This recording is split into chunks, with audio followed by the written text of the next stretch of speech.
المنتخب الصيني يحاول مع هذه الكرة ثابتة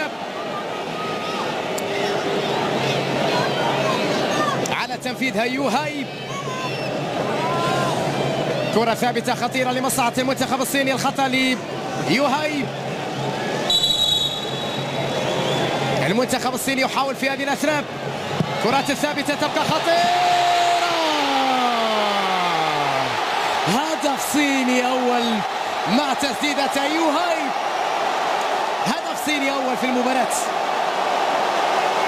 المنتخب الصيني يصل إلى مرمى وليد عبد الله من خلال كرة ثابتة تغير اتجاه الكرة، وبعد ذلك تختار طريقها إلى شباك المنتخب السعودي كهدف أول لمصلحة المنتخب الصيني. يوهاي تسديدة مرت واتجهت إلى القائم الثاني، بعد ذلك نحو المرمى السعودي. هدف جاب لمصلحة المنتخب الصيني في هذه الأثناء. كرة القدم هكذا إذا لم تسجل أهداف فإن عليك أن تقبلها.